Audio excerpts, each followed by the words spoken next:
In the year 1907, Theodore Roosevelt shook a record 8,513 hands in one day. The Boy Scouts were formed under Robert Baden-Powell. The Ringling Bros, Greatest Show on Earth, buys the Barnum Bailey Circus. French cyclist Paul Cornu flies the first twin-rotor helicopter. But of course, most importantly, in 1907, cinema was happening. And I'm going to cover my 10 favorite movies from this year. From the films I watched this year, there were, I think, 3 general types that stood out to me. One of them was chase films. These basically consisted of an instigator causing some kind of conflict or disturbance, which results in an ever-growing number of people chasing after them. The instigator is usually not villainous, but something like a dog or a child or a pumpkin. There are fantastical films. These might be most associated with Georges Méliès, but he's not the only one who took this sort of style, and one film that seems to take inspiration from him is one of my favorites of the year. Then the third one is what I would call magic show films. These are somewhat plainly presented films that use edits and some perspective things to produce the illusion of, magical effects and appearances, disappearances, things like that. You could look at Easter Eggs by Segundo de Chamon for an example of this particular type of film, but the other types will be present on the list. And additionally, there really is a lot of creativity and boundary pushing on display even in this very early year in cinematic history. In addition to the top 10, I would like to mention The Dancing Pig for having a memorable and oddly terrifying titular main character. There's The Skipping Cheeses for a very memorable and bizarre villain. And then I would also mention The Doll's Revenge and In the Bogeyman's Cave for some good old-fashioned cannibalism. But after all that, let's go ahead and get started on the actual top 10. Number 10 is The Teddy Bears. This is a combination of Goldilocks with a story about Teddy Roosevelt, US president, sparing a bear cub. And this is a movie that makes me very curious about the intent behind the movie when it was being made. Because if you view it now, it's very dark, very sad, and takes on almost some ecological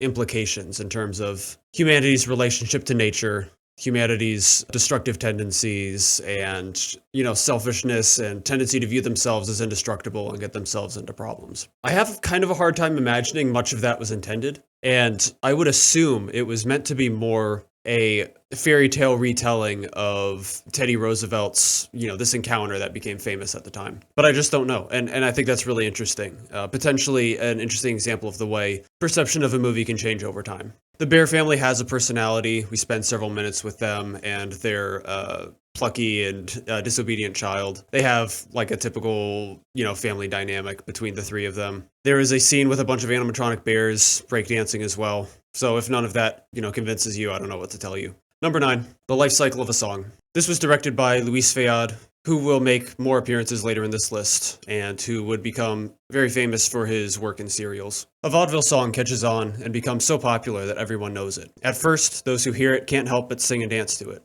People have their limits, however, and reception to the tune begins to cool. This is a lighthearted comedy. Much of the humor comes from the reception to the music. Initially enthusiastic, but eventually it seems to take on a reluctant tone, like the music is possessing the people listening to it, and I think it's a lot of fun. This one is interesting to me because it gives a little bit of insight into the fact that humans, in some ways, never really change. This one, you can recognize the cycle of something becoming hyped and oversaturated and then dying out, becoming ridiculed. This movie takes place over a longer time scale, 5 years, instead of, what might feel like 5 months or even 5 weeks for fads to die out, with how easily available information and trends are through the internet. But nonetheless, it's the same idea, and I think it's very interesting to see a recognizable part of humanity being played out over 100 years ago. Number 8, On the Barricade. This is directed by Alice Guy Blash, not her last appearance on the list either. During the Paris Commune, a boy runs across trouble at the barricade. This is perhaps a political film. It covers some revolutionaries trying to defend themselves against some Parisian soldiers, Parisian police, whatever the positions are, probably soldiers, and a child basically becoming entangled in that and coming across things like a battle scene and facing execution for being associated with the soldiers. I like the battle scene. It's very nice, especially for the time. And it is kind of surprisingly dark and violent in the things that it shows. Again, of course, relative to the time. There was not a lot of overt death being shown in 1907, so I'm sure it was a surprise to see something like this in theaters, or however people saw them, I guess. It's about the love of a mother the struggle of revolution, and perhaps it's how a revolution gathers new followers. Number 7, The Haunted Hotel. This is directed by James Stewart Blackton, who was an early pioneer in film, especially in the 1900s, that decade, the aughts. A traveler stays the night at a rural inn, but gets no rest as he is tormented by various specters and mysterious happenings. This creates a great atmosphere in the start. This director was known for experimenting with some animation, some stop motion stuff, and this film contains a little bit of both. The animation at the start is really nice. It establishes a great Halloween sort of mood. And there is stop motion used mostly during this one extended ghostly tea serving scene, which kind of drags the film down a little bit, but whatever, it's short enough that it doesn't feel too noticeable. It has its tricks for poltergeists and whatnot, messing with him, throwing his stuff around, all that good stuff. But really the thing that's best about this is the ending. The third act is, even though the third act is like 2 minutes. But I think it really does manage to be a little bit menacing for something that starts out so lighthearted and is that old. I think there are a couple of specific images and moments in the end of the film that I think are really impressive and very memorable to me having watched it. Number 6, The Eclipse, Courtship of the Sun and Moon. This is actually the only appearance by Méliès on this list, but not the only time his influence shows up. At a medieval school, an old astronomer begins to teach a class of young men, all armed with telescopes, about the art of scrutinizing an imminent eclipse. When a mechanical clock strikes 12, all the young men rush to the windows and fix their telescopes on the heavens. So most of this film actually deals with the depiction of the eclipse and of the night sky and observation and whatnot, which does create a certain sense of wonder for observing the night sky generally. The eclipse itself is very memorable. I don't really want to do anything to describe it. It's just, it's probably not what you would expect an eclipse to look like, but it is very funny. But before all the night sky observation happens, one of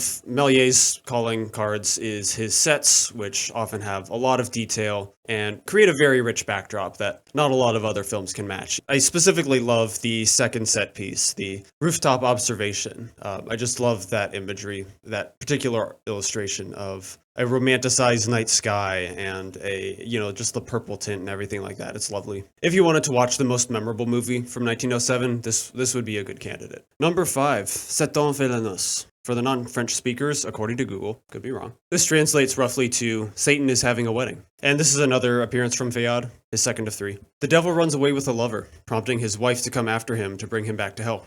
This movie is actually obscure enough, apparently, that it doesn't even have a description on Letterboxd, so that description is assuming I understand what happened in the movie right, which I might not, but it's something like that. Also, the version I watched on YouTube has some really fantastic aftermarket score, especially the hell theme is so good. So it benefits from that. It also has some great set work. The main location is this throne room, which has like a little bit of a hint of hellish architecture at the edges. And of course it has demons in it, because it's hell. And then a couple of subsequent set pieces have these like big, elegant royal staircases going down into, these jagged caverns and everything like that feel a little bit more like what you would expect a depiction of hell to be. So I really like that combination of like the elegance and the harshness. And it's also got like a nice red tint to it because it's hell. I don't know how many depictions of Satan have him married, so just to me the idea of Satan having to like answer to his wife is just kind of great. Just all that implies, I think, is really wonderful. It's a nice humorous premise. And there's also a weirdly acrobatic demon in the throne room, which made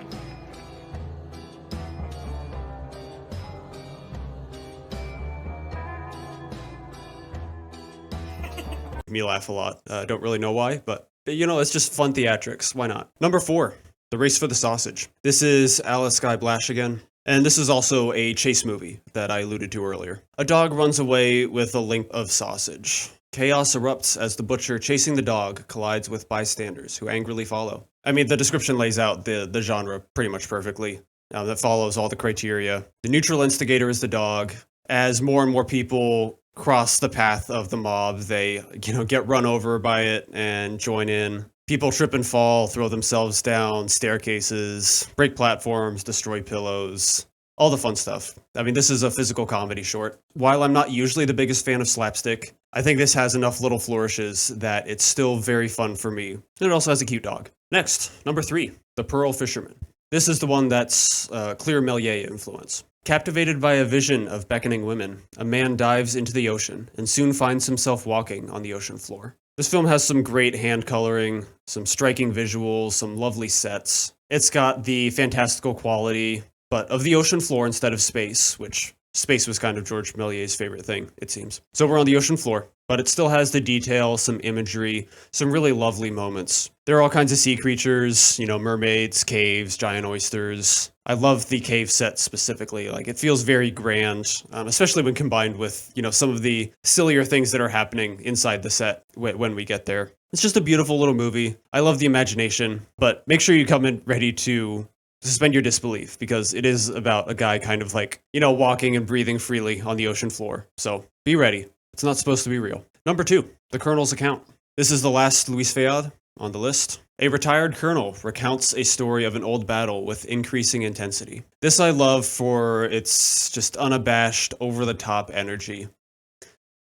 It goes so quickly from just peaceful dinner party to this old man just telling a story with absolute ferocity and abandon. Gosh, it's just so fun. Everything gets destroyed so quickly. People jump around. People are throwing stuff. Things reflect the battle quite nicely, even the aftermath. I just love the intensity. I love how much fun this has and just how much it goes for it. Number 1, The Consequences of Feminism. Of course, we have to finish off with Alice Guy Blash, another one of hers. In a society in which gender roles are switched, will men stand to be unequal? As you might have guessed, this film entirely takes place in society theoretical where men's and women's roles and expectations are flipped. So I believe the first scene is women hanging out in a bar. Maybe the first scene is men hanging out in a hat shop trying on hats, something like that. Men are wooed and courted by women. Men are the ones, taking out the stroller, meeting, congregating, and socializing. All these kind of comedic reversals of fortune for both sexes. It's a great satire. I won't say too much about where the movie goes, but I think it's a nicely structured point to be made about, what women can do to overcome certain obstacles. And even besides what I think is a well-delivered social message, it's just funny. The very sexually dimorphic clothing and whatnot, like with the women with the full-on dresses and everything like that in the early 1900s, and the men wearing suits, like, it increases the visual distance, you could say, between men and women. And it makes the contrast between them, I think, even greater by heightening like all these differences and whatnot. And I think it works to great effect. It makes for great absurd moments. Yeah, love this. Got a lot of laughs out of it, and a surprising amount to think about, I think, for how well it's constructed. So that's it. That's the 10. I think for my next video, I might actually make one on Alice Guy Blash, because she might be the first great director. Him or her or George Méliès. Just whichever one, take your pick. But maybe I'll make one on who the first great director is, and I'll be able to highlight both of them. We'll see. I'll see you in whatever video that is.